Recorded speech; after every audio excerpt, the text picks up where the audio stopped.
Assalamualaikum warahmatullahi wabarakatuh. Bismillahirrahmanirrahim.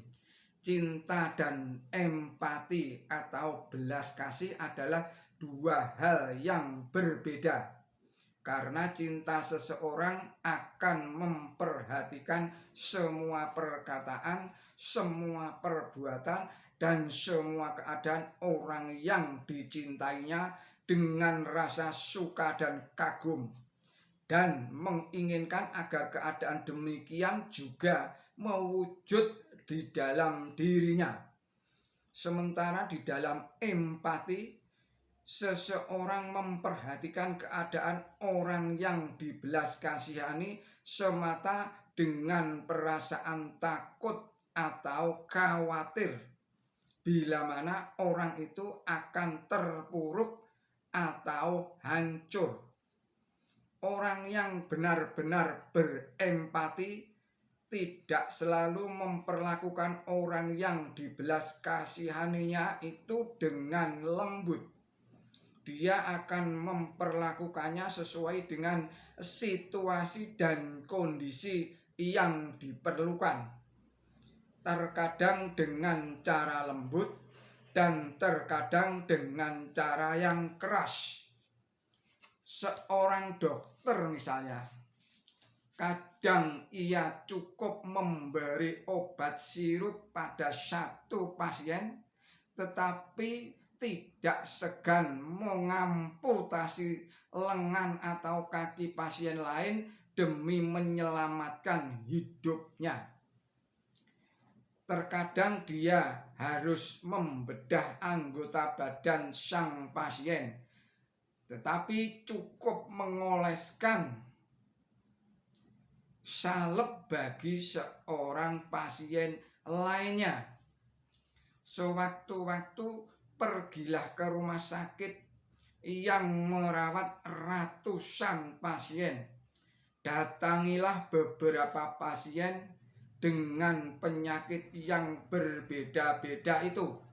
Lalu amatilah kerja dokter yang terampil dan berpengalaman. Semoga dengan begitu engkau memahami arti empati. Quran suci mengajarkan bahwa kita harus mencintai kebaikan dan orang lain dan berempati kepada orang fasik dan kafir. Allah Ta'ala berfirman di dalam surat Al-Baro'ah surat 9 ayatnya 128. Bismillahirrahmanirrahim. Duhai kaum kafir, betapa baik hatinya Nabi Muhammad. Dia tidak kuasa melihat penderitaanmu, dan begitu besar harapannya agar kamu selamat dari azab dan kesukaran.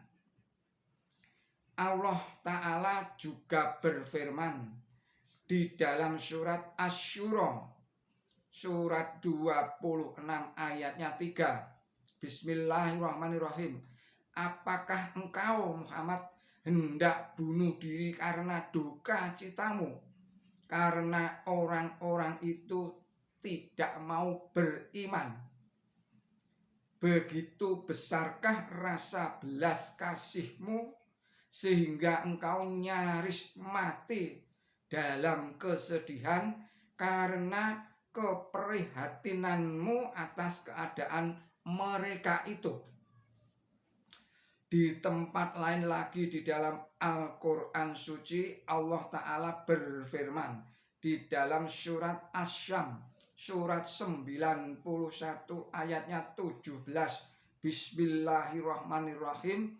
Orang beriman adalah orang yang saling memberi nasihat agar supaya bersabar dan berbelas kasih, yakni orang yang beriman hendaklah dia bersabar dalam menghadapi kesukaran dan berbelas kasih pada hamba-hamba Allah.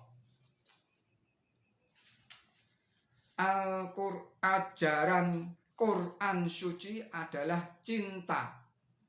hakikatnya adalah mewarnai diri dengan warna dari sesuatu yang dicintai. Di dalam hal ini kita tidak boleh mencintai selain Allah dan orang-orang soleh. Allah berfirman di dalam surat Al-Baqarah surat 2 ayatnya 165. Bismillahirrahmanirrahim. Adapun orang-orang yang beriman, mereka lebih besar cintanya kepada Allah. Kemudian Allah juga berfirman di dalam surat Al-Maidah surat 5 ayatnya 51.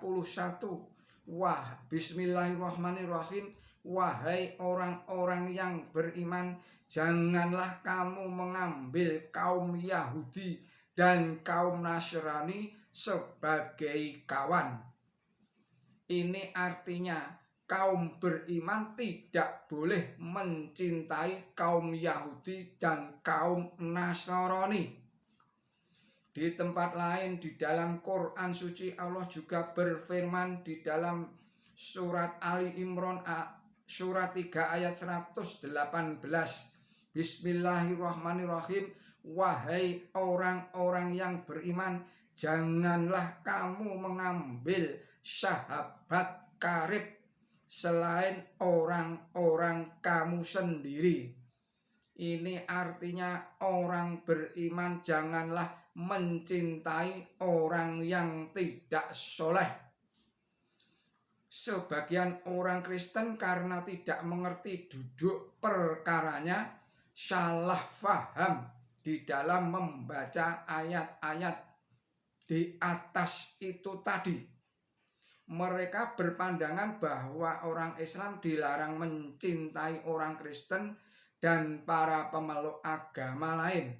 Mereka tidak mengerti bahwa setiap kata perlu digunakan tepat pada tempatnya. Berkali-kali telah kutulis bahwa yang disebut cinta adalah memperhatikan perkataan, memperhatikan perbuatan, memperhatikan kebiasaan, memperhatikan akhlak, dan memperhatikan orang yang dicintai dengan rasa senang dan tertarik, dan pengaruhnya mengesan di dalam hati. Cinta yang demikian tidak mungkin terjalin antara seorang beriman dengan seorang kafir. Orang beriman tentu saja harus berempati kepada orang kafir, berempati atas semua kesulitannya, dan berempati atas penyakit jasmani dan rohaninya. Sebagaimana Allah Ta'ala berulang kali berfirman bahwa seorang beriman harus berbelas kasih pada siapapun tanpa perlu melihat agama yang dianutnya. Orang beriman bahkan diperintahkan untuk memberi makan orang yang lapar, memerdekakan para budak, membantu membayar hutang yang terlilit atau membayar hutang orang yang terlilit hutang, meringankan beban orang yang banyak tanggungan, dan memenuhi hak belas kasih kepada sesama. Allah Ta'ala menyuruh orang beriman berlaku adil, atau lebih dari itu berbuat baik atau ihsan, atau bahkan berbelas kasih kepada siapapun seperti belas kasihnya seorang ibu kepada anaknya. Ini termuat di dalam surat An-Nahl surat 16 ayatnya 90. Janganlah dipahami dengan melarang kaum mukmin mencintai orang Nasrani atau penganut agama lainnya. Allah Ta'ala melarang kaum mukmin untuk berbuat baik dan berbelas kasih kepada mereka, kepada orang-orang yang tidak memerangi, tidak membunuh dan tidak mengusir kaum muslimin dari rumah atau dari kampung halaman mereka, apakah mereka itu orang Kristen ataupun orang Yahudi, hendaklah kaum beriman berbuat baik, berbelas kasih, dan berlaku adil kepada mereka. Ini termaktub di dalam surat Al-Mumtahanah, surat 60 ayatnya 8. Allah hanya melarang kaum mukmin berbelas kasih dan bersahabat dengan orang-orang yang memerangi mereka karena perkara agama, mengusir mereka dari rumah mereka, dan tidak henti-hentinya bersekutu untuk mengusir kaum beriman dari kampung halaman mereka dan hendak memusnahkan agama mereka. Ini termuat di dalam surat Al-Mumtahanah, surat 60 ayatnya 9. Kata tawalli yang disebut di dalam ayat ini layak untuk direnungkan. Kata ini mengandung arti persahabatan. Pada dasarnya bersahabat adalah berbaik hati dan saling berbelas kasih. Jadi orang beriman bisa bersahabat, berbelas kasih, dan berbaik hati dengan orang Kristen, dengan orang Yahudi, dengan orang Hindu, dan lain-lainnya. Orang beriman bisa berbuat baik atau ihsan kepada mereka, tetapi tidak bisa mencintai mereka. Perbedaannya begitu tipis. Perhatikanlah baik-baik. Demikian pesan Hadirat Mirza Ghulam Ahmad, Mujaddid abad ke-14 Hijriah. Billahi taufik wal hidayah. Wassalamualaikum warahmatullahi wabarakatuh.